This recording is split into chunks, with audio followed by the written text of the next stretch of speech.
Hey there, how's it going? It is your muscle building coach, Lee Hayward, creator of the Muscle After 40 Blueprint program.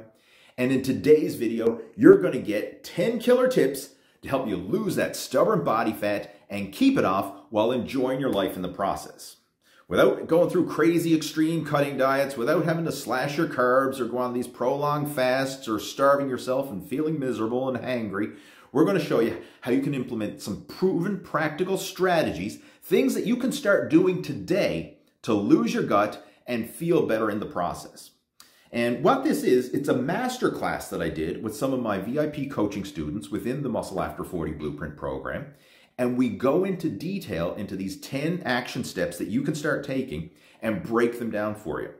So make sure to watch this video to the very end, because I got a special bonus for you that's going to make it a lot easier to implement these strategies into your lifestyle and ensure that you achieve your own health and fitness goals. So without further ado, let's jump into the masterclass. Welcome, everyone who is watching the video replay of this. Lee Hayward here, joined with Paul and Mike and Richard.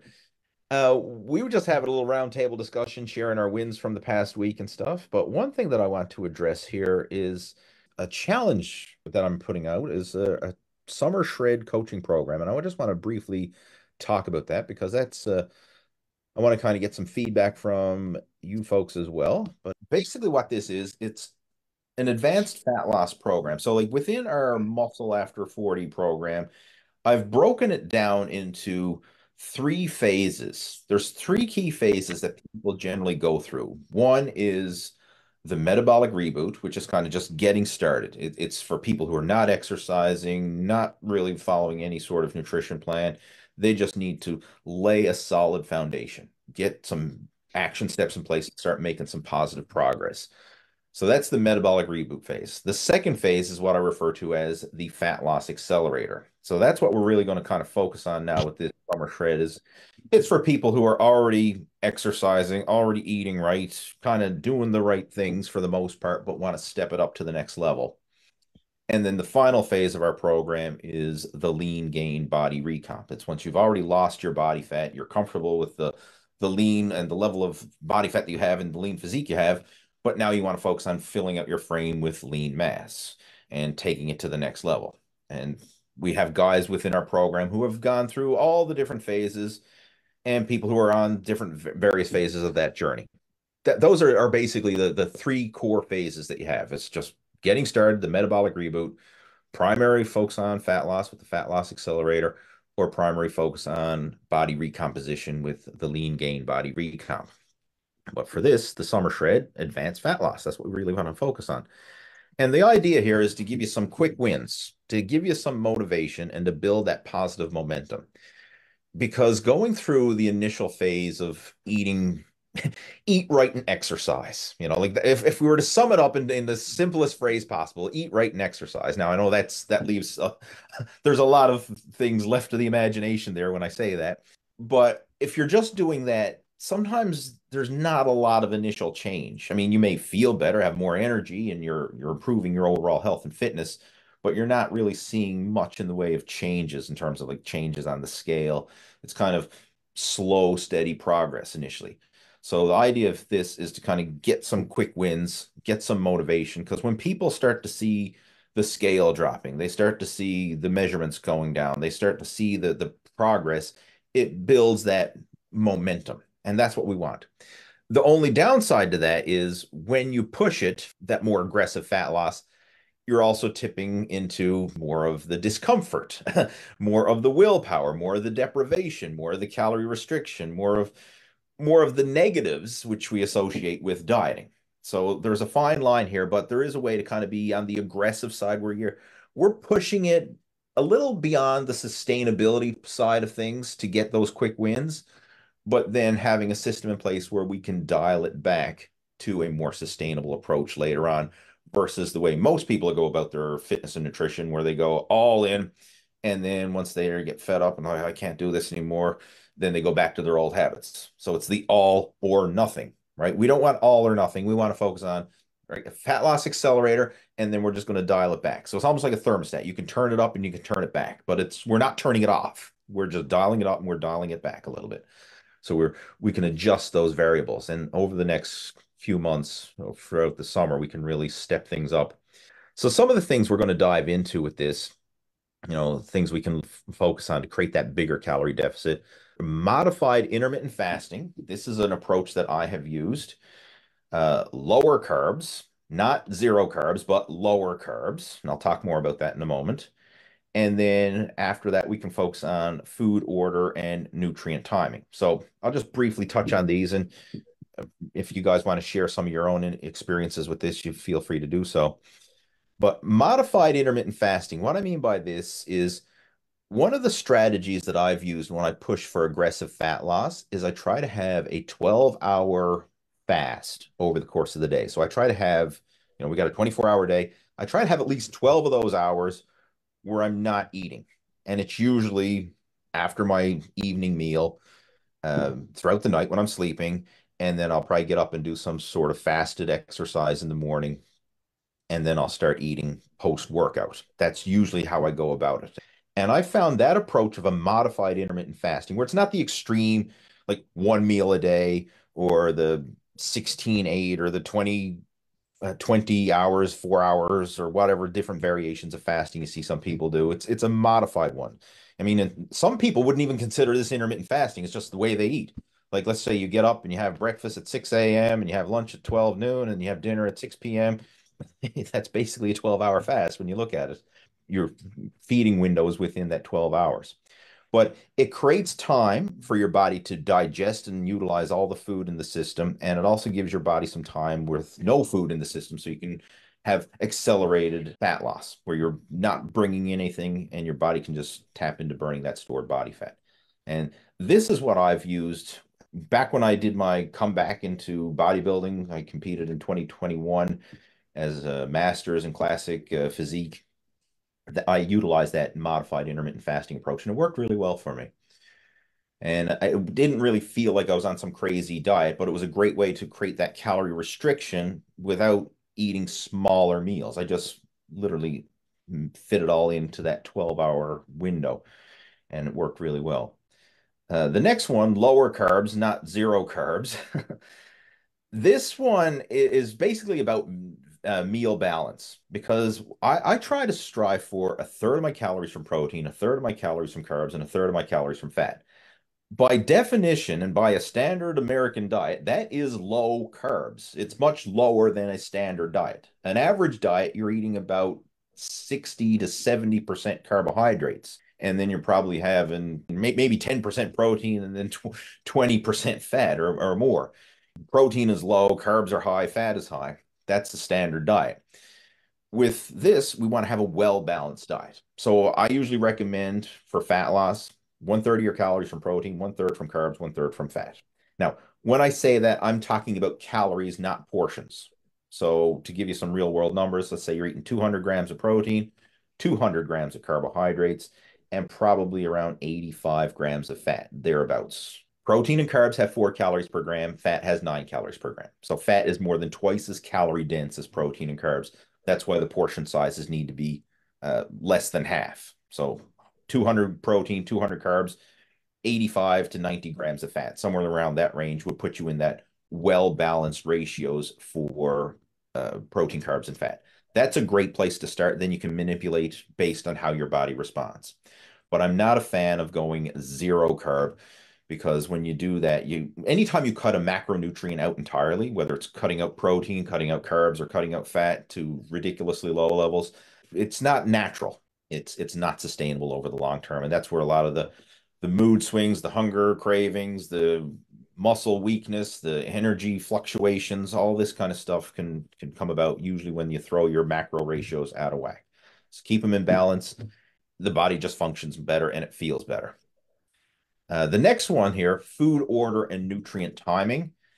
This is an advanced strategy that we can prioritize to help accelerate fat loss. Once you've got all the other elements in place, so you've got your calories in check, you got your macros in check. The next one is food order and nutrient timing. And what I mean by food order is what you eat first. So if you're eating a meal, if you fill up on your protein and your veggies and then your complex carbohydrates, you're going to have a lower insulin spike than if you ate your carbohydrates first and then your protein and veggies. The protein and veggies is going to slow down the rate of digestion and absorption. It's going to kind of buffer the glycemic response that you get from the carbohydrates. So people with continuous glucose monitors, like diabetics, you can actually notice this. They measure your glucose in real time. If you ate the same foods but just different order, you'll get a totally different glycemic response from that meal. So if you started off with a big bowl of rice or a big bowl of pasta and then had say like a steak and a salad afterwards, you would get a different glycemic response, a much higher one than if you started off with the steak and the salad first and then had the rice afterwards. So it's same foods, just different order of foods. Focusing on the protein and veggies first is going to have a big impact, and it's going to lower the insulin response and lower the fat storing hormones there. And it's also going to create more satiety, because when you fill up on the protein and veggies, you're going to pre-fill your belly with that nutrient-dense food, and you may not need to eat as much carbohydrates, or it's not going to feel like you're restricting carbohydrates as much when you do that. So that's a simple strategy. It's more of an advanced strategy, but it works really well once you have all the other things in place. Nutrient timing. This is really basically timing your nutrients and nutrition around your workouts. From a fat loss point of view, probably like a post-workout meal could be your biggest source of carbohydrates for the day. Like if you were to prioritize carbohydrates, having them in that post-workout window, even though the anabolic window is not as important as they make it out to be from a fat burning point of view, it's more advantageous because those carbohydrates that are eaten post-workout are less likely to get stored as body fat and more likely to get used for muscle recovery and growth. So if you wanted to eat a big carbohydrate meal, that's the time to do it. And in that situation, the post-workout meal, you could actually reverse the food order there. So you could probably have the carbohydrates earlier or in combination with your protein and your veggies to get that bigger glycemic response for that particular meal that's post-workout. That would be advantageous because where your body's just been trained, your muscles are going to uptake the glycogen at a much faster rate, and it'll help to aid with recovery and growth and less likely to get stored as body fat. So think of nutrition like a pyramid. In fact, I'm just going to stop my screen share here for a moment. I just want to share this. If you have your nutrition, think of it like a pyramid. The base of the pyramid is calories. Like if you're looking at fat loss or even muscle building, if you want to be in a calorie surplus or calorie deficit for fat loss, that's number one. Like no matter what diet you're following, if you're not in a calorie deficit, you're not going to lose body fat. Doesn't matter if it's keto, if it's carnivore, if it's paleo, if it's Jenny Craig, if it's Weight Watchers, if it's Mediterranean, South Beach, whatever, vegan, vegetarian. I'm running out of diet names. You know what I'm trying to say here? Like, no matter what diet it is, if you're not in a deficit, it doesn't work. And this was proven by back in 2010 when university professor Mark Hobb did the Twinkie diet.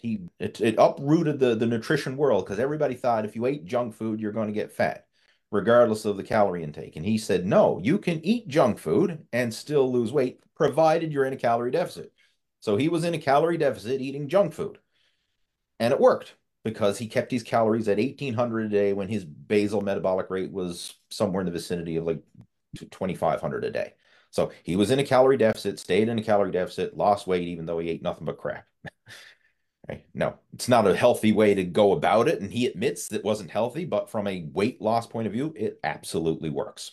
So that's the base of the pyramid, calories. You cannot escape that. The next level is your macronutrients. That's the next level of the pyramid.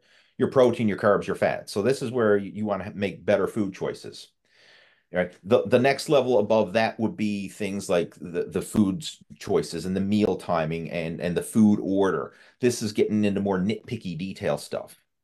And then on top of that, that's where supplementation would fall.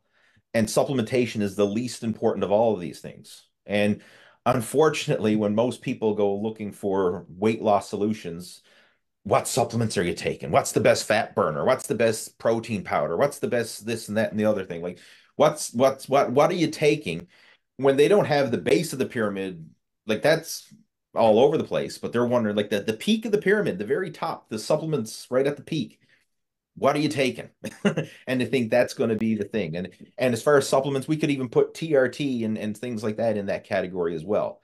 Because a lot of people think, oh, well, if I just get on that TRT, well, that's it. I'm going to be lean. I'm going to be ripped. I'm going to be jacked. Like that's the only reason that all these other guys are. And I think, no, you'll be blown away by the number of guys who've came through this coaching program over the years and say, I've been doing TRT for the past year and I'm still fat. What's wrong? And I say, well, it doesn't cancel out poor diet and exercise, right? I mean, yes, it'll bump your hormones into the ideal range, but it's not going to cancel it out. And to really drive that point home, think of young people, like teenagers and people in their early 20s. They have healthy hormone levels, like they're in the optimal range. Their hormones are at the natural peak. They'll never be higher than they are in your late teens, early 20s. Do you know of any fat teenagers or fat people in their 20s? Hell yeah, there's a lot of them. It's like childhood obesity is on the rise, as obesity every age group is on the rise. So just because they have, healthy hormones doesn't mean that they're immune to gaining body fat. I mean, it's still the base of the pyramid. Are they eating too many calories? If they're fat, damn right they are. And then all the other layers of the pyramid, right? The macronutrients, the food timing and the new and food order and nutrition timing, and then the supplementation and all that. But you got to look at it as a pyramid, right? Calories are the most important thing. So we need to drive that point home. So I'm just going to reshare. First off, and any questions, comments, or feedback on that before we move on? It strikes me that you're describing something essentially very basic, very rudimentary. And I think there is that belief within people. I know this happens within students. It can't be that simple. There must be something else. It can't be that obvious, because if it was that obvious, the phrase, if it was simple, everyone, or if it's easy, everyone would do it. That's a horrible truth. It's not true. Even if it were easy, it does not mean people will do it. People do something, whether it's hard or easy, regardless.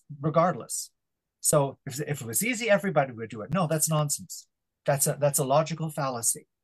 The logic is, if I want to do it, regardless if it's easy or hard, I will do it. But when you provide something that's basic like this, we want to look for that little edge, that secret door, the hidden passage that will get us to the treasure. No, it can't be that. Just go down the hallway, open the door, and there's Solomon's treasure. No, it can't be that easy, And so we don't believe the essentials, and because we don't believe them, we don't want to operate that way. And the first lesson I had to learn and I'm very grateful for this group that taught me this. This is what works. Try it and see. Voila. Okay. I can say that I can actually show my body and say, yes, it works. I followed it. No secret sauce, nothing else. I did it. And the weight came down, the muscle grew, and I'm on a journey that's exciting. Why? Because I believed in the basics. And that's the hardest part of all. Getting people to believe this works. That's a great insight. And I just want to play on words here. You said if it's so easy, everyone would do it. It's simple, but it's not necessarily easy. Like what I just explained is very simple for anybody who's understands nutrition to any degree. And this is very simple stuff. It is like a child could figure this out. I mean, it is very simple stuff. But is it easy? In our modern environment with the peer pressure and the being bombarded with processed foods and family and like all this influence, it's not necessarily easy. Like you have to go against the grain to make this work. If you just fall in line with what society pushes on you, it's not easy because you'll give into the temptations. That's what blows me away. Like today, everywhere we go, every establishment, business, there's food for sale. I go into the gas station to fill up my car with gas, and there's more junk food in there than there is things for your car. Right? Way down in the back corner, they might have a few cans of oil and some windshield wash and stuff that you actually need for your car. The rest of the place is full of junk food. Right?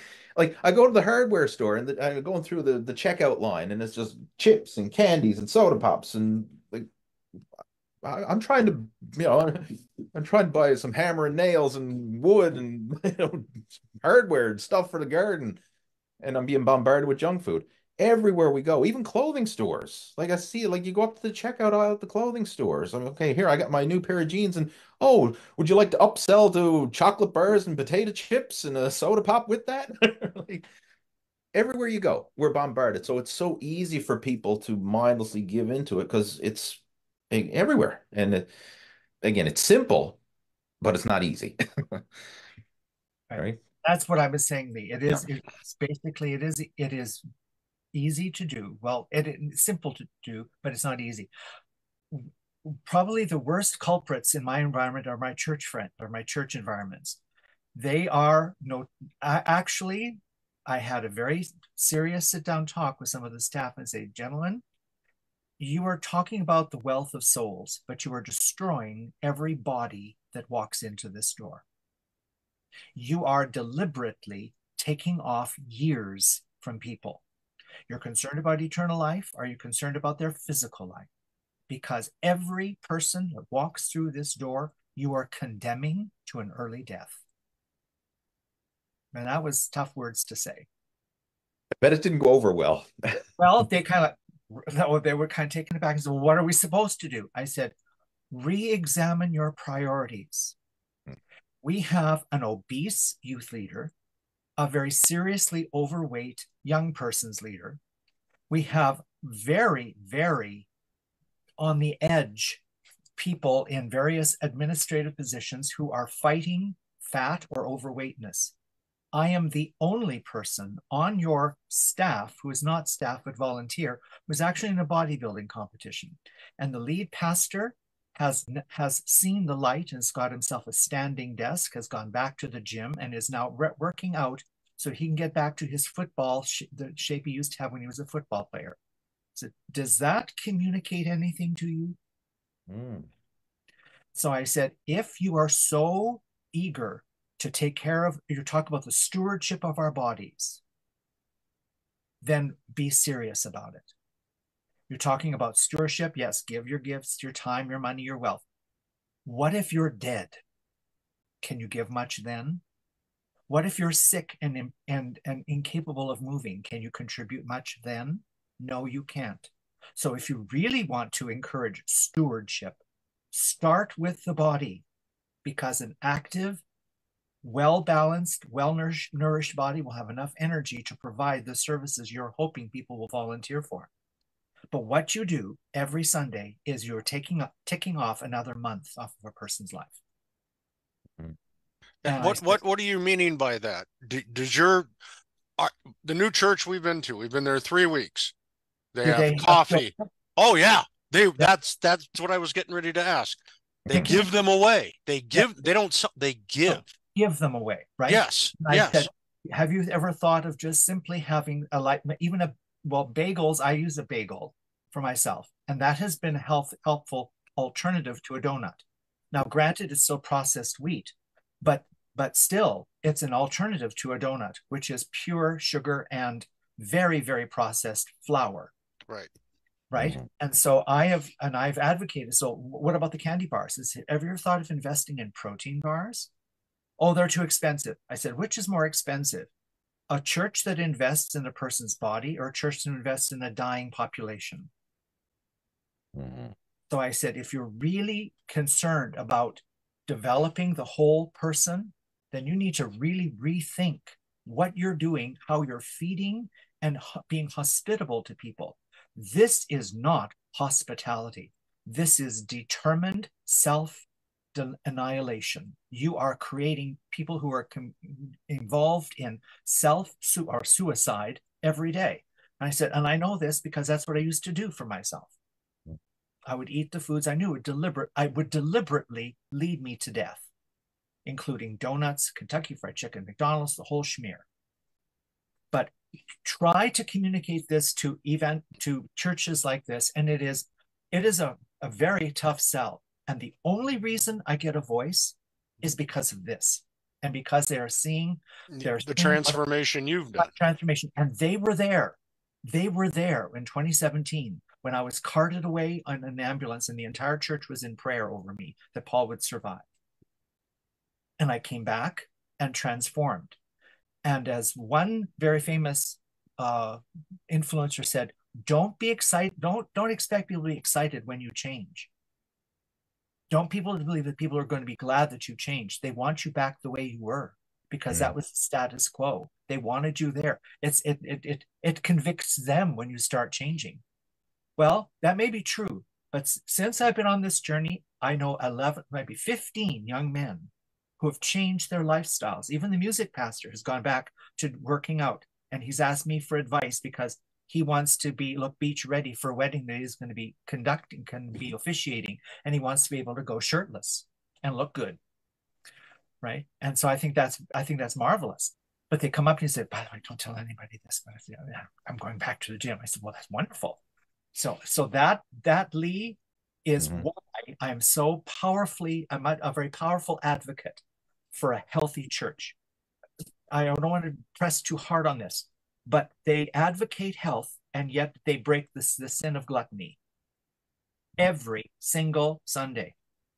And yet if I was to break the sin of lust, oh my goodness, my name would be plastered all across the entire population. But break the sin of gluttony, oh no, he's just one of our boys. Because he gets rug burn when he walks across the stage, but that's okay. There we go. Host, we want to just jump into some practical action steps. This is like the starter steps, if you will. This is stuff that I would kind of classify in the metabolic reboot phase, and it's important to cover that before we start the summer shred program. So I'm just going to address that here. Before you even start focusing on counting calories or tracking macros or any of that stuff, you really need to focus on just improving simple habits and choices. We've all heard the analogy of fill the jar with the big rocks first, before you fill it with the small rocks, and then before you fill it with the sand. Because if you do it in the opposite order, you fill it with sand and then the small rocks, you'll never get the big rocks in. So the big rocks are the habits and the lifestyle. We talked about cutting down or eliminating alcohol. I mean, I'll say cut down because it's less threatening to say I'm going to cut back versus cut out. But I've seen amazing progress when people have literally cut out the alcohol. Now, it's not always a cold turkey one-time thing. Sometimes it has to be a gradual phase out. But when the alcohol is out of the system, it just opens up the pathways for fat burning. Because I've mentioned this numerous times. When you have alcohol in your system, it's not just the calories that you're consuming, which can be quite significant because alcohol has 7 calories per gram, only second to fat in terms of calorie density. But when that's in your system, you cannot burn body fat. You cannot metabolize the food you eat. Everything gets put into storage mode when there's alcohol in your system. If you can eliminate that, then that's going to go a huge way to helping optimize your fat burning. And it also minimizes the damage that most people put on themselves when they drink alcohol. Because it's very rare for someone to go out, have a night of drinking with their friends, and then afterwards say, you know what, hey, let's go for a salad afterwards. Have you ever seen that? No, it's usually, hey, let's go to Kentucky Fried Chicken. Let's go to the pizza place. Let's go for fast food drive-through or whatever, like the pub grub type stuff. It's always fried food, junk food, or if you don't go out for food, then you're going home and you're got your elbow deep into the Pringles can. Like you're going for poor food choices because the alcohol lowers your inhibitions and it lowers your eating inhibitions as well. So it's a negative synergistic effect all around. So eliminating alcohol is huge. Another one, stop drinking calories. And when I mean drinking calories, I'm talking about like sugary sodas. If there was one thing that is the biggest culprit for obesity in the world, I think it's soda because it's so calorie dense. It's so easy to consume, and there is zero nutritional value. There is zero eating satisfaction. In fact, if anything, it's probably going to make you hungrier. And people just boatloading this empty calories. And what it is, it's fructose. And the problem with fructose is it gets stored in the liver. And we've heard negative things about fructose, and sometimes then people will carry it over to fruit. and say, oh, well, you don't want to eat fruit because it has fructose in it. There's a big difference between drinking a big sugary soda pop versus eating an apple. Like eating an apple has the fiber and the roughage, and of course that full apple, even if it's a big apple, has probably 30 grams of fructose. Whereas if you're drinking a bottle of Coca-Cola, depending on the size, it could have 50 grams of sugar or whatever, depending again how the size of the Coca-Cola. And there's no fiber, there's nothing delaying the speed of that entering into your bloodstream and then getting absorbed into the liver. And the problem with fructose is once your liver is maxed out with fructose, like it's topped out its storage capacity, then it starts to storing fat in the liver because all that extra sugar, it can only get stored in the liver. The liver is topped out. We're not burning off that extra sugar through exercise. Now it starts to develop fatty liver. And this is the whole non-alcoholic fatty liver, right? That's so common these days. And it's probably going to be one of the next major the big diseases, like you got the heart disease and the cancer and whatever. Non-alcoholic fatty liver is a big one for sure. So again, sugary sodas, that's probably the biggest culprit for sure. So if you're still drinking sugary sodas, for God's sake, stop. At least swap to a diet soda or a sparkling water or some calorie-free option. And just that alone, I have literally seen coaching students who've gone through this program. The first step they made is just switch from regular soda to diet. And I've seen guys lose 10 pounds in a month.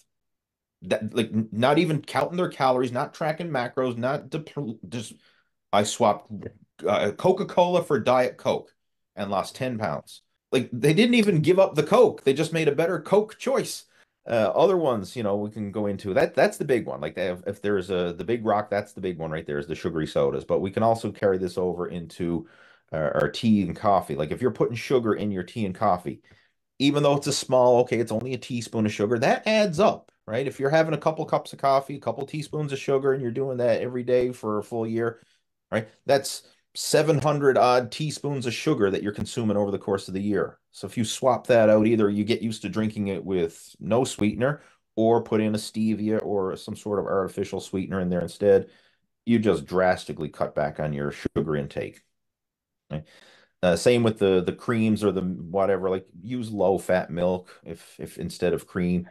Again, it's a small change, but it makes a big difference when compounded over time.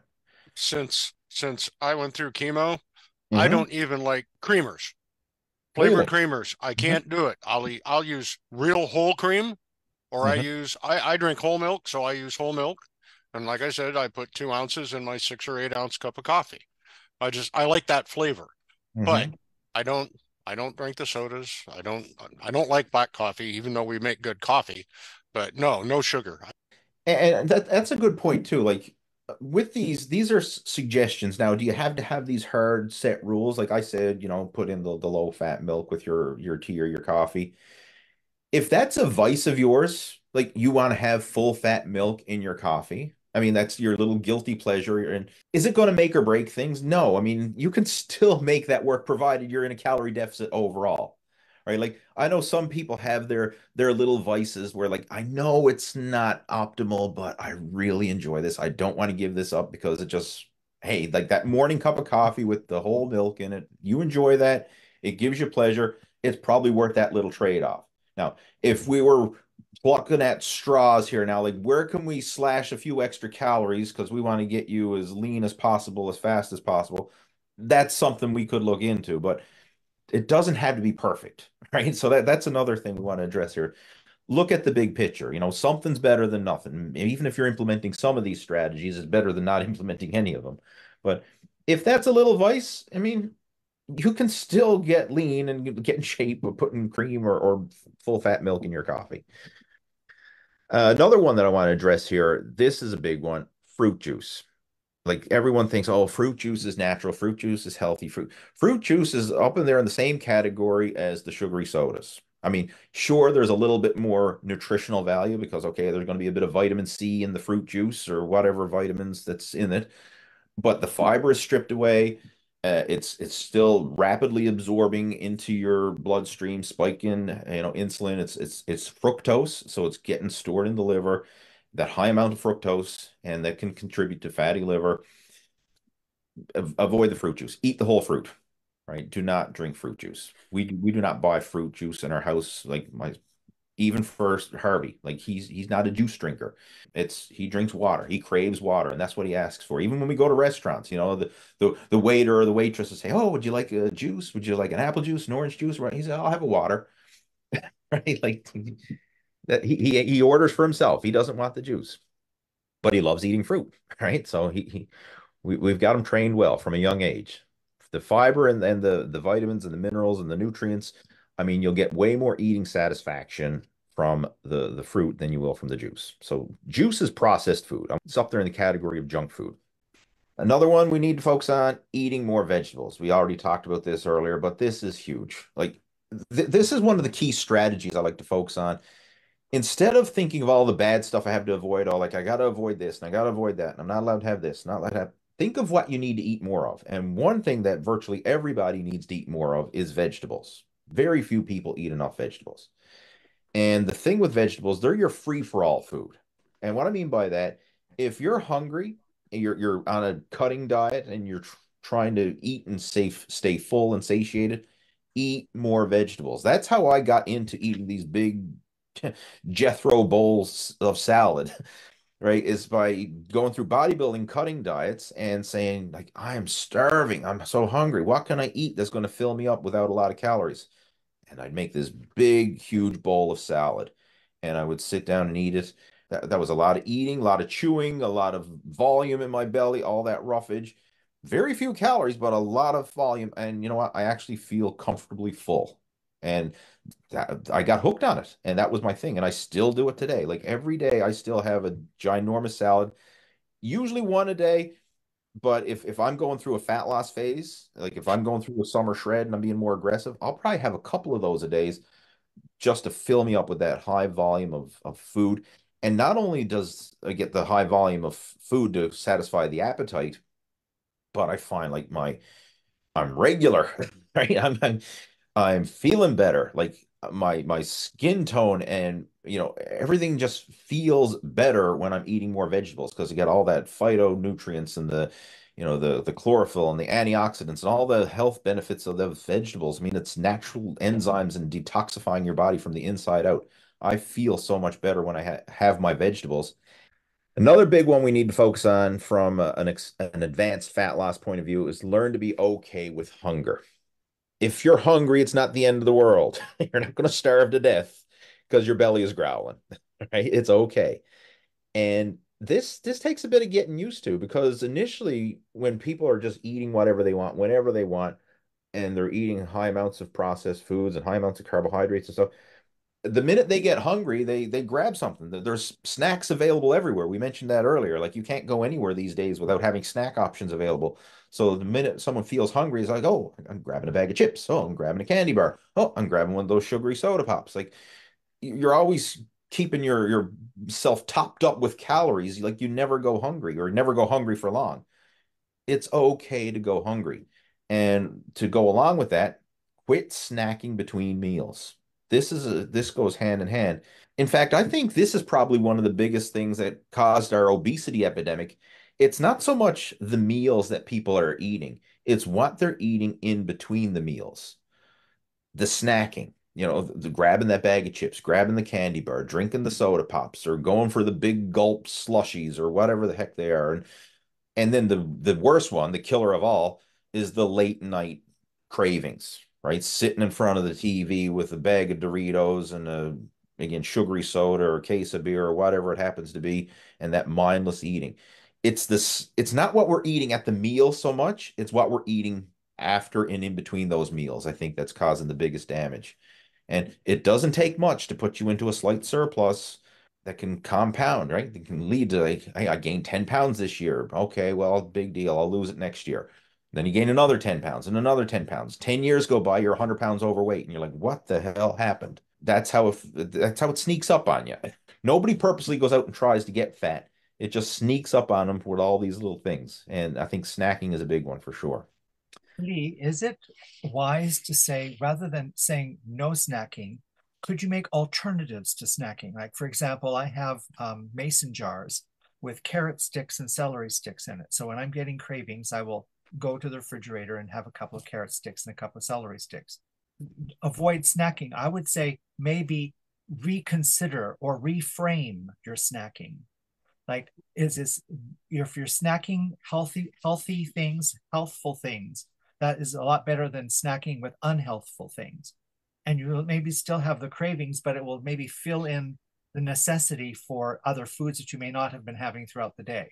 That's my question. So am I off base, or am I moving? No, I'm glad you brought that up, Paul. And actually, I'm going to just stop our screen share for a brief moment because I want to be able to see your face. I want to add to that too when Yeah, you're okay. done, Lee. We'll have a little roundtable chat on this because these tips and strategies I'm sharing here, they're not absolutes.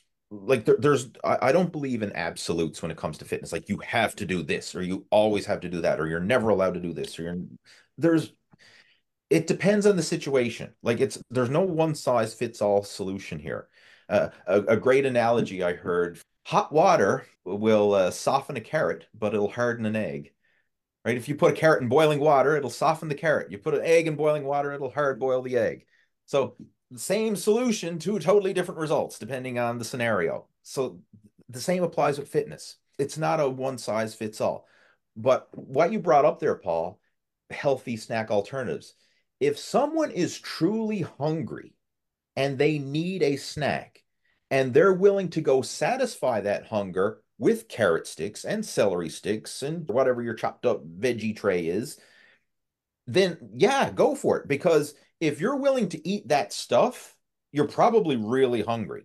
Whereas a lot of the snack foods like Doritos and chocolates and cookies and ice cream, and you eat that stuff when you're not even hungry because it tastes good and it releases all the feel good chemicals in your body, and it's chemically manufactured to make you want it more. That's why, like, at the end of Thanksgiving dinner, when you stuff yourself and you can't eat another bite, and you're like, oh my God, I don't want to eat. I'm stuffed. I want to lie down on the couch. 5 minutes later, they bring out the pumpkin pie and the ice cream, say, hey, who wants dessert? Okay. Like 5 minutes ago, you didn't want to eat anything and you were ready to go lie down. And all of a sudden, hey, pumpkin pie, ice cream, dessert, sweets. And you're like, oh, and you're getting all excited. And yeah, I can eat again.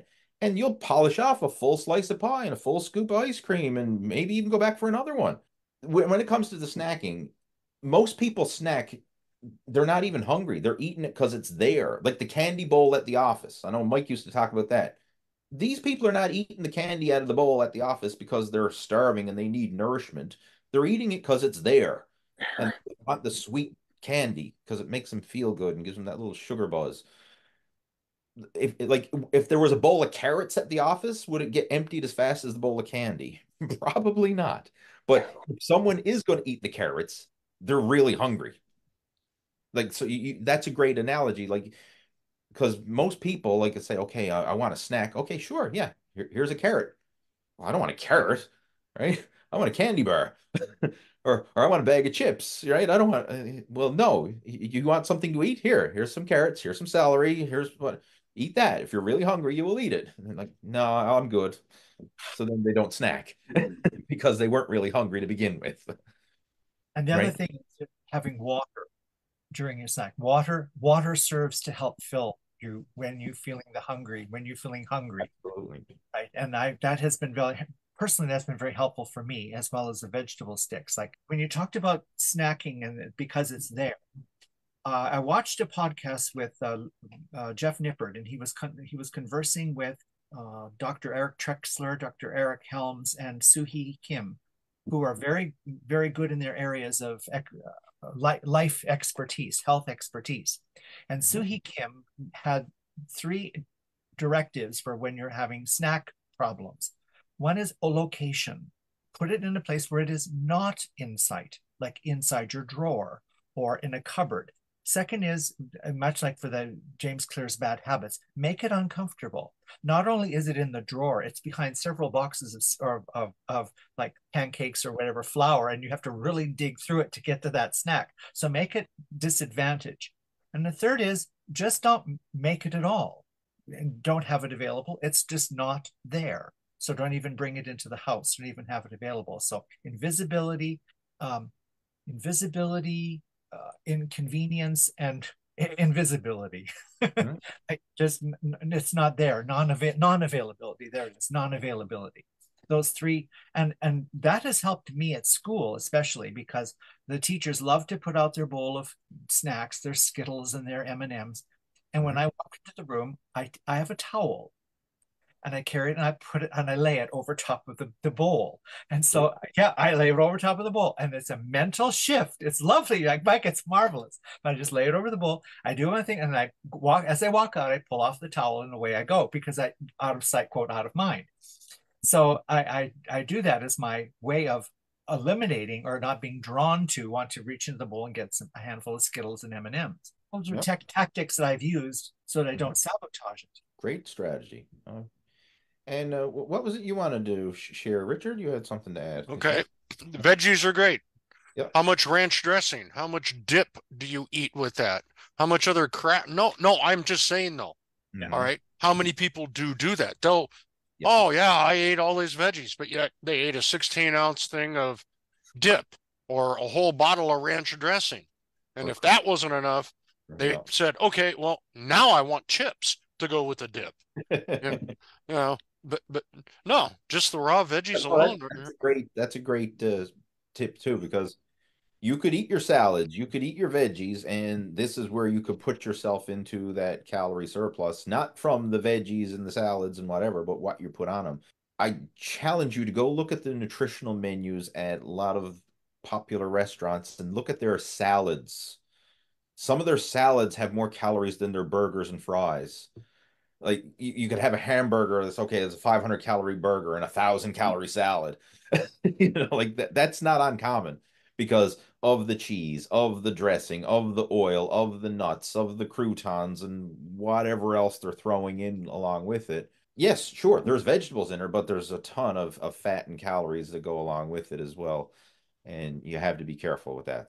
One of my strategies for salads, I'll use a small amount of salad dressing, to give it the salad dressing taste, and then I'll put in a few heaping dollops of fat-free Greek yogurt. That gives it the creamy texture that I want, plus it bumps up the protein. That adds so much flavor and enjoyment to a salad. But that's a great point. Yeah, you can ruin a good habit with what you add to it.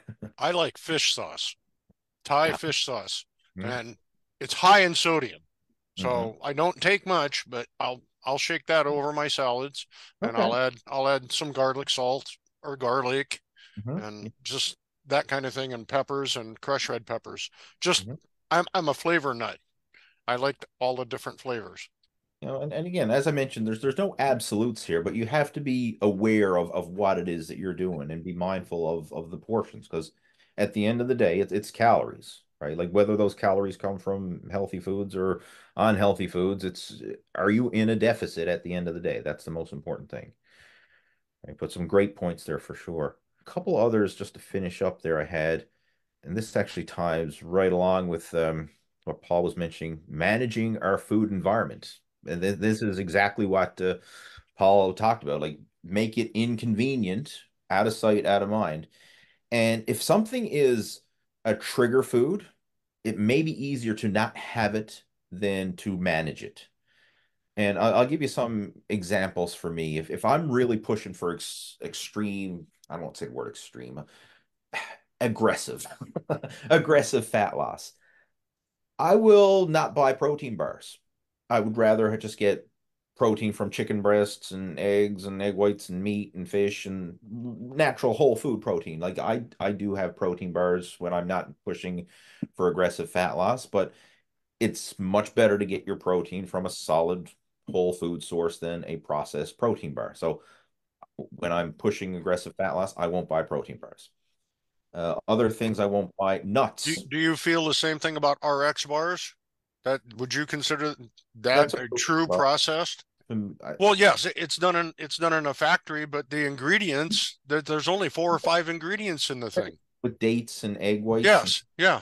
Yeah, it's the same thing. It's still a processed food, right? I mean, because it's still very calorie dense, and then you look at, there's a lot of fat and sugar in it, which is basically the same macros as a protein bar.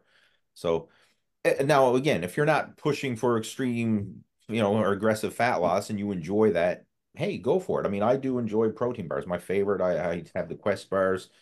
Kirkland has their own brand of protein bars, which are kind of similar to Quest. Those are two of my go-to ones. I have had the RX ones from time to time. There's more carbs than protein in the RX bar, so it's more of a energy bar than a true protein bar. Like, you want to look at the macros. It should have at least 20 plus grams of protein, and it should be more protein than sugar. If it's not, then it's a sugar bar. It's not a protein bar. Like the Gatorade protein bar, I always get a kick out of this one. Like, big protein bar across the box, and you look at the macros, it's like 30 grams of sugar and 20 grams of protein. Well, there's more sugar than there is protein. Why don't you call it sugar bar? Because that's technically what you're buying. But no, they put protein bar because that sells. Nobody wants a sugar bar, even though that's what you're getting. But that's something I will avoid. Rather than manage it, it's easier to just not have it there, right? Then I don't have to know that it's in the back of the cupboard and I'm tempted, do I want to get that protein bar? And then I'll start playing mind games with myself. Well, it is healthy because it is a good source of protein. And no, I'd much rather not have that option available, have that off the table. Other ones that I will avoid, peanut butter, that's a trigger food for me. It's hard to manage the portions. It's easier not to have it in the house. Nuts, like walnuts, almonds, cashews. I mean, you can argue again that they are healthy, they're natural, they're unprocessed, but they're so calorie dense. One of our guys in the group, Reggie, this was his vice, cashews. And he was like, I don't know, I'm working out, I'm eating healthy, I'm following all the precision nutrition habits, I'm doing everything right, and I'm stuck at a plateau. I can't lose weight. I don't know what's going on. And then I started, okay, let's take me through a full day. And I said, like, what do you have first thing in the morning? What do you have for breakfast? What do you have, lunch, dinner, everything else? And take me through the day. And then he got to the point where the bag of cashews, and you'd buy the big bags of cashews at Costco. And he says, throughout the day, I go and I'll grab a handful of cashews and I'll eat it, when I'm feeling hungry.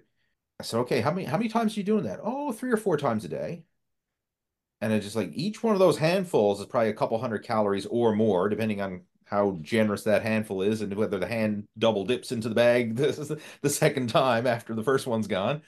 So I said, like, you're doing that 3 to 4 times a day. That's a minimum 600 calories a day just from cashews alone.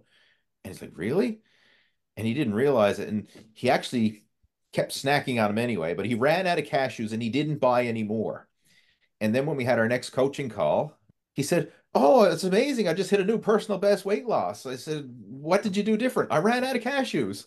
That was his strategy, right? So if it's not in the house, sometimes it's easier to manage if it's just not there versus having that temptation. Because he's been honest with me and shared this, like, whenever they do buy the cashews again, he just can't control himself. He'll go grab that handful of cashews, 3 or 4 times a day. And then next thing you know, his fat loss is at a plateau again, or he's starting to gain weight back, because that's enough to bump him up an extra 600 plus calories, which is huge when you're looking at calories surplus or deficit. Things like that can make a massive difference. I wanted to address that one phrase that was in number 6, where okay, go back here again, sure. Yes, it said, similarly, throw out the snacks and other crap shouldn't eat from the house. I wanted to address that. Some of my friends said, throw out snacks, what horrible waste of money. Think of the starving people in Africa that I said, okay, if you could send those snacks to the starving people in Africa, do you think they would get there? Do you genuinely believe that if you packed up those snacks, put them in a box, sent them to UNESCO or UNICEF, that they would actually send them off to Zaire or Zimbabwe? Really? I said, okay, if you don't, then what is really the excuse? Are you afraid that you've not been a good steward of your money? Well, you weren't from the beginning when you bought the snacks. So repent of your sins, buy the best stuff, and throw that other stuff away. Because what's it going to be? The food goes into your stomach and becomes excrement. Wouldn't you an extra body fat? Yes, an extra body fat. Wouldn't you rather put in something that's going to be healthy and clean out your body and you have good excrement rather than bad excrement? I said, so think of the better diet that you can experience. So it is crap, and what you do with crap, you get rid of it. You can either accept it or throw it away. So it's your choice. But if it's bad for you, just like bad stuff that goes into your body, the body says, "Ooh, this is bad for us. Let's get rid of it." Well, you've just taken a shortcut. So I'm a very big advocate of throwing it away rather than saying, "Oh, I spent all this money. It's a terrible waste of money." sweetheart, you already wasted the money. Now let's repent of your sins and buy the right stuff. That's my response to that phrase when people say, I can't throw out the snacks because it's a terrible waste of money. That is huge. And I mean, if you want to look at, okay, what are some alternatives? If you really don't want to throw it away because that's a waste of money, give it to a homeless person. If someone is truly a homeless person and hungry, processed food is better than no food. Right. So, I mean, that would actually serve them in helping them meet the base layer of the calories that they need. Again, if somebody's really trying to be a steward of their money, there's probably a homeless person somewhere. I mean, most cities have homeless people. I don't think you'd have a hard time to give it away if you really wanted to. And there are many organizations that would even accept potato chips, Doritos, and Cheetos. But yeah, I would say I would even want to protect the homeless person and not give them that.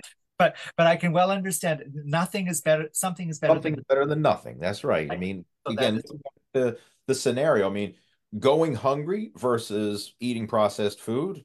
And in this case, there's more nutritional value in processed food than no food. There's another thing I want to just address about the money saving thing. A lot of times people buy the big bag of chips because it's a better value, or, you know, buy one, get one free. Like Mike was talking about supplements. Now, in supplements, that makes sense. But if you're looking at junk food, where it's like, okay, one package of insert junk food of choice, one package of crisps is $3, but you can buy 2 for $5. Oh, well, I'm going to get 2 for $5 because it's better value. Is it really? That's more time that you have to spend on the treadmill burning that off. What's your time worth? Like, how many hours would you have to do cardio to cancel out the calories consumed from that extra 2 for deal that you picked up at the grocery store? It's not saving you money to buy the value packs of junk food. If you are going to indulge in junk food, the small servings, like for us, if we're going to indulge, we want something, it's either, again, a single serving package of something, or we will go out to a restaurant and, like, okay, we'll order dessert with our dinner or something like that. But we don't want to be bringing that stuff into the house, especially in bulk, which is what most people do. It's not saving you money. It's ultimately costing you money, money and your health. But again, some great points there. And that's one of the things I love with having these group conversations is everyone's got their own insights to share. Number 7 here, this is straight out of Precision Nutrition, the whole eat slow habit, chewing your food. I mean, it's such a simple habit, but if somebody just did that alone, even if they did nothing else, but they ate slower and actually chewed their food and savored every bite versus just shoveling it in and gulping it down, that one habit alone would make a difference. Even if you didn't change your food habits or choices or anything, if you just ate slower, you would get more time under taste, right? In weight training, we talk about time under tension. When you chew slow, you get more time under taste, and you will get more eating satisfaction from less food. Like, that alone is such a powerful habit. Another one, Mike's an expert at this one, not letting the restaurants dictate how many calories you eat. Like, Mike knows how to custom order a meal, whether it's on a cruise ship or at a restaurant, or if he wants lower sodium options or healthier options. He's not just going to take whatever they throw at him and say, okay. He's going to make his own choice. Just share some of your experience with that, Mike, because I mean, you've mentioned it several times, like even on the cruise ship. Well, on the cruise, at least on the cruise line that we go on, Holland America, you can actually apply in advance if you need a special diet, whether it's vegan, vegetarian, low sodium, or something like that. And they accommodate. They don't care. It's not a big deal to them. I go in on a Monday night. We have our dinner. They show me the menu for Tuesday. I pick my meal, and then they cook it for me without sodium, for every meal. You can always find something on a menu. On the cruise as well, dessert. I had dessert every night on the cruise. I always chose the no sugar option. It was okay, but it was a small amount. And that's what but going to a restaurant, I've gotten to the point now where I'll go to a steak place and ask them if they would cook it without any seasoning, since I know that I have a reaction to salt. So I will say, no salt, no butter, just cook it plain. And the last time we went out, they actually did that. They did, and it wasn't a big deal. And I could taste just a little bit of probably butter and a little bit of salt, probably from the grill that was, from the prior day, and that was fine. It didn't bother me. But there's nothing wrong. They will tell you if they can't do that. So, and I tend not to order anything with a sauce on it. Or if I do, I'll ask for the sauce on the side. I order salad with the dressing on the side. Most of the time, I don't even get a dressing. I'll ask for balsamic vinegar instead. And I just balsamic vinegar. I don't do oil. But you can always find something on the menu. A lot of the places that we go to show the calories and the nutrition on the menu, so you can see. Because I've been to the restaurant where you go in and it's a 1,200 calorie salad, and you kind of go, "Whoa, wait a minute! I was going to get a chicken salad," and then you see what that is. It's like, no, it's just looking at the menu carefully. A lot of places will substitute. So if they had French fries, I could ask for a baked potato. Or if they don't have a baked potato, potentially a baked sweet potato. Or if nothing else, I'll get sweet potato fries. I don't have fries that frequently, so it becomes a treat. Then it is what it is. But yeah, just looking at the menu. A lot of times, if I know we're going out, I'll look at the menu in advance so I can get a good plan, because to me, there's nothing worse than you're the one at a table for six because you're going out with friends, and you're the one that's taking forever to order because you don't know what you want, because you're trying to get something special. So we tend to look at the menu ahead of time, and I try to make a plan from that. Awesome. I'm glad you brought that up.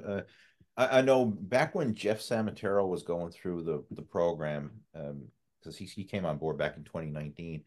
That's one of the things that he used to do for me. He say, Lee, we're going out to such and such a restaurant. Here's their website. Here's their menu. What would be the best options for me to order? And I would just go through and say, hey, if I were you, I would order this and this and this, and whatever. I say, hey, do you like either one of those? They look like the healthiest options based on what's there on the menu. I said, oh yeah, I'll pick the grilled chicken and the this and that and the other thing. But he did that several times throughout the program. Like, that was one of the things that really allowed Jeff to accelerate and get the results that he did. He was the squeaky wheel that needs the grease. He kept in constant communication. Whereas a lot of people, they stay silent. And silence is not always a good thing, because usually if people are more than willing to share when things are going well, but if things are not going well, that they shut up like a clam. Let me know when things are going well, and let me know when things are not going well, right? Like, join in these calls. I mean, obviously, I'm speaking to the choir here, I know, but hopefully there's some people going to be catching the replay in the live stream on Facebook afterwards. But that is important. Like, keep that open flow of communication when things are well and when things are not well, and then even real life stuff, restaurants, like food choices. Because the thing I found that makes the difference in fitness and nutrition, it's not the tactics. Like, okay, what's the workouts, what's the sets, what's the reps, what's the calories, what's the macros? Just tell me what to do. It's all this real life stuff.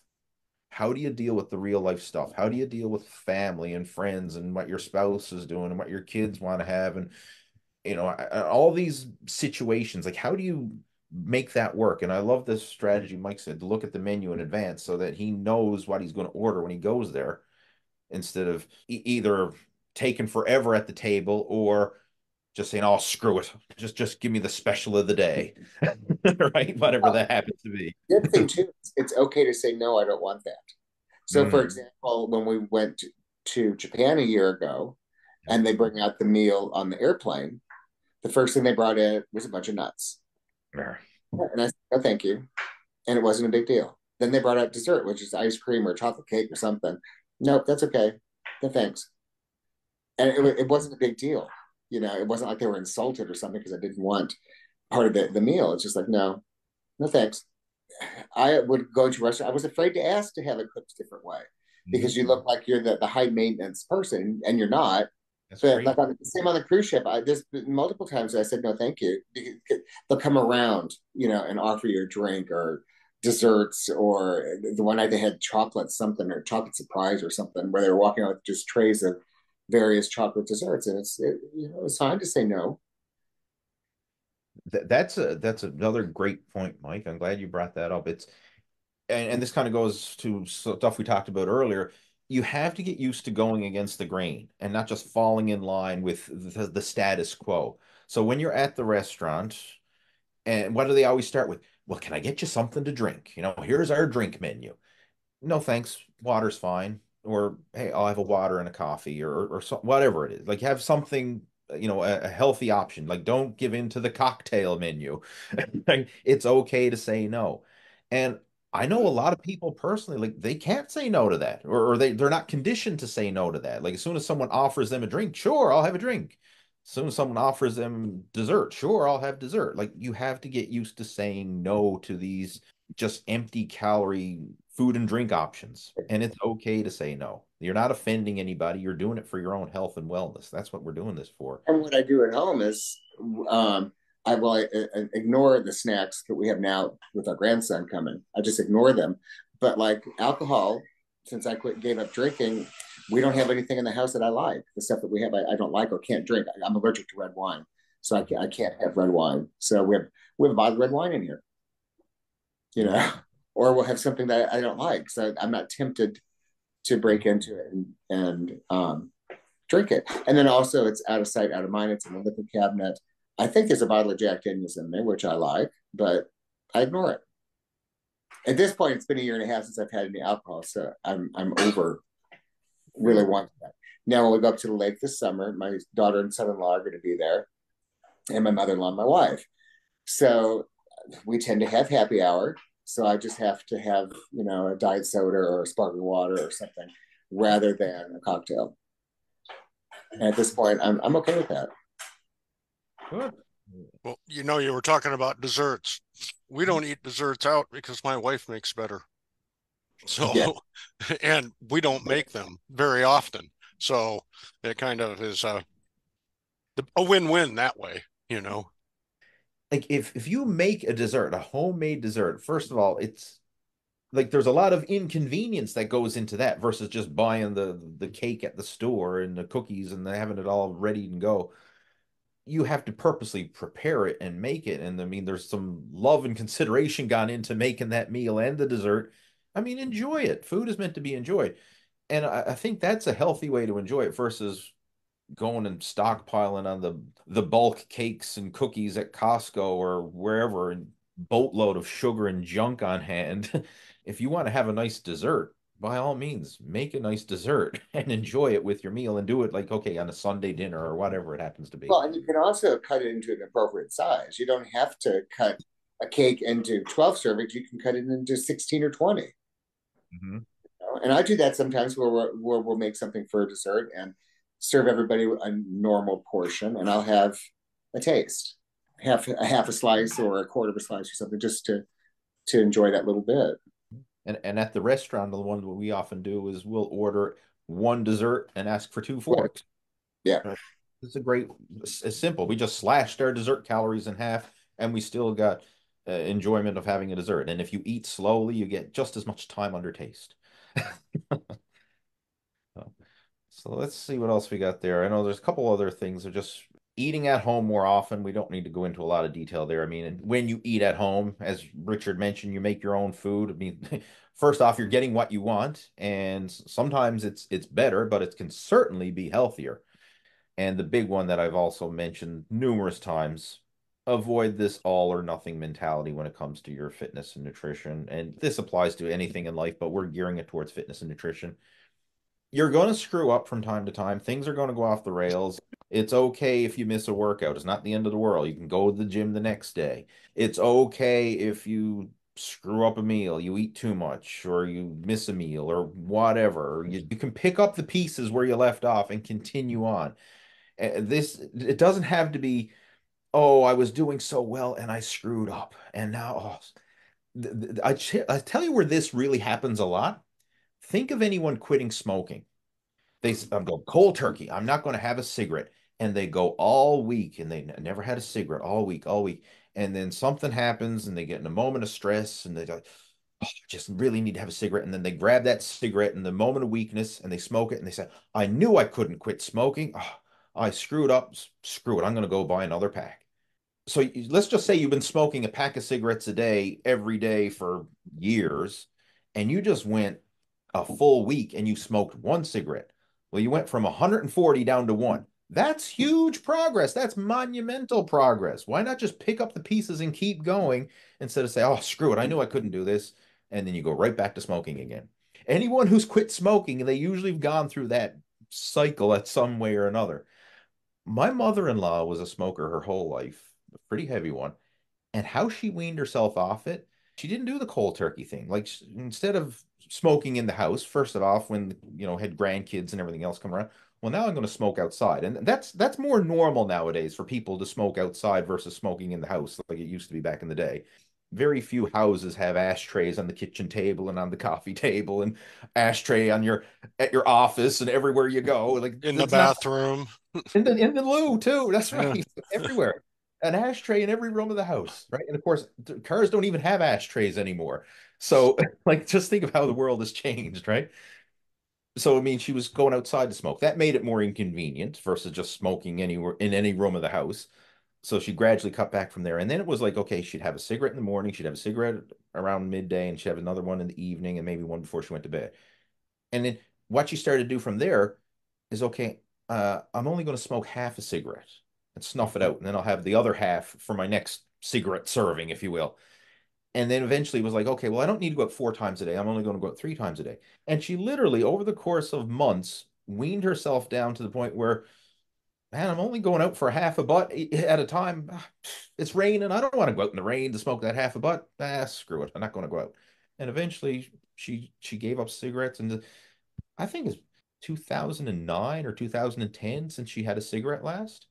And she went her whole adult life, and started as a teenager or younger, and she went her whole 50 years of smoking or whatever it was.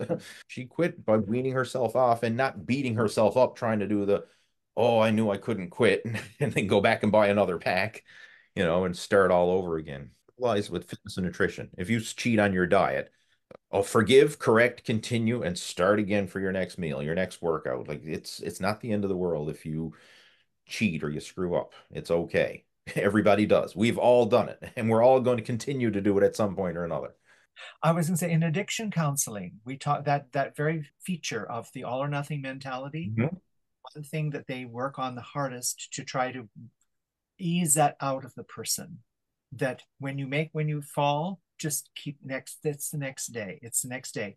Alcoholics Anonymous have 24-hour chips that they give to people, and you carry that with you, and you remember that it's 24 hours at a time, and if you blow it, just keep on going. It's the next 24 hours.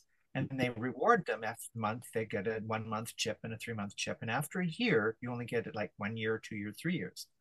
But that initial year, they reward them for the chips that they get for a year. And that's a very powerful motivation in addiction counseling, because the all or nothing mentality is there. But when my counselor explained to me that it's dedication as opposed to addiction, that you are dedicated to the gym, you're not addicted to it, that no addiction is good. You cannot call an addiction good, because by its very nature, it's bad. And one of the features is that all or nothing mentality. If I blow it, then I might as well just go all in. And that can go with drinking. It can go with all kinds of temptations for addiction. Like there's ones for overeating and so on, that people are just addicted, and various other kinds of addictions. But that feature, the all or nothing mentality, is the one feature that I would overarches them all. You are going to fall. You are going to make a mistake. Just admit that right at the very beginning. It's not going to be without failure. But because you know that, you'll be prepared for when it happens, and you go on to the next day. And you almost have to have a mental 24-hour chip and say, okay, I blew it today, but there's tomorrow. Okay, I did tomorrow. Well, let's see how you do for the next 24 hours, the next 24 hours, right? So I just wanted to add that. That's a very powerful mental framework to say it's a 24-hour attempt. Don't think of it as a week. Don't think of it as a month. One 24-hour period. How do you do? And hang on to that. You might even want to make a little chip, like 24 hours. I did it for 24 hours, and then pick it up and look, another 24 hours. You can find all kinds of ways of encouraging yourself, like whatever it could be, but little mini encouragements along the way, celebrations of success, so that you don't have the all or nothing mentality. Look at all the things you've accumulated thus far. Okay, you've got 12 little chips. Well, great.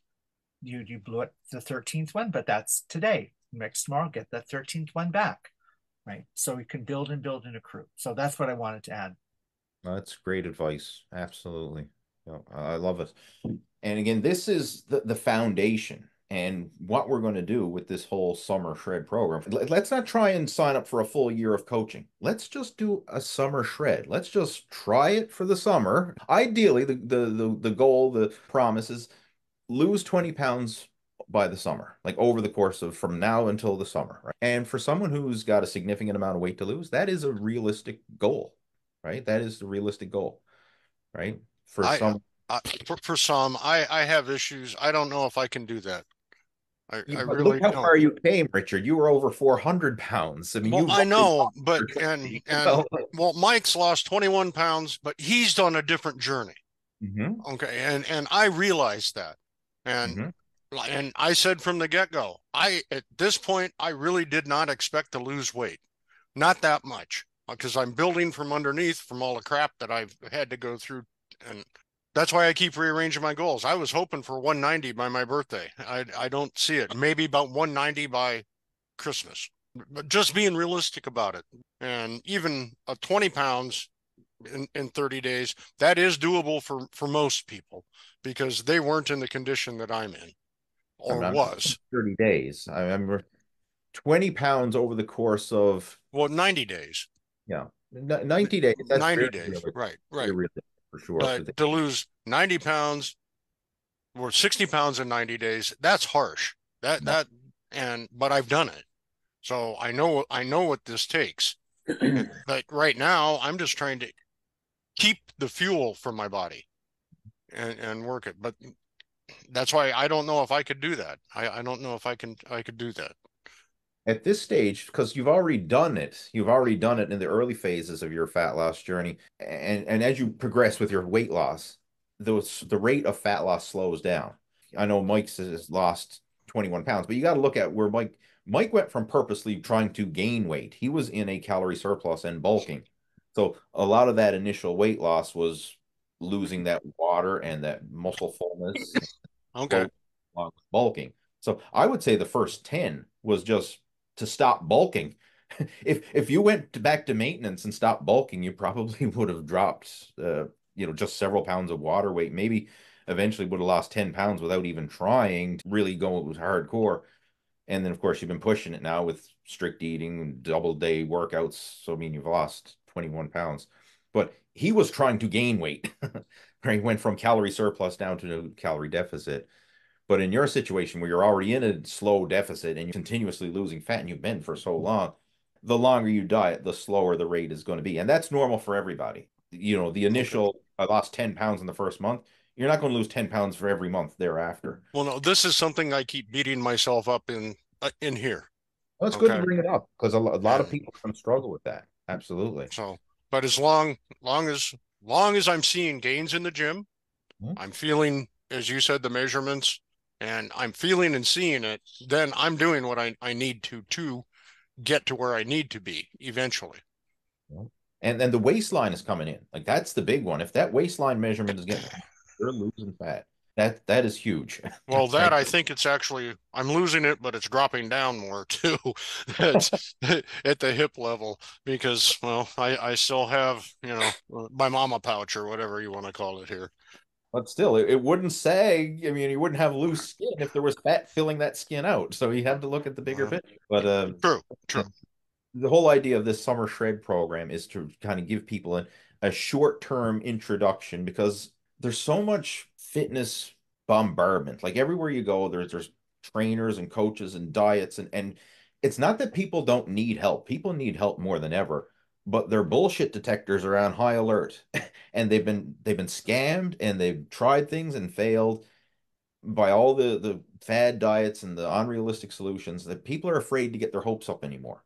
I've seen that. Like people are more skeptical and afraid to try and afraid to get their hopes up. They're almost like, I'm just not going to try anymore. I'm just meant to be fat. I got slow metabolism, bad genetics. I'm just meant to be fat. I'm going to love my body the way it is. Like the whole body acceptance culture that we see, which there's pros and cons to that, but giving up hope and just accepting that, okay, I'm just going to be obese. And if I die a premature death because of my obesity, then so be it. Leave my wife without a husband, my kids without a father, so be it. That's just the way I'm meant to be.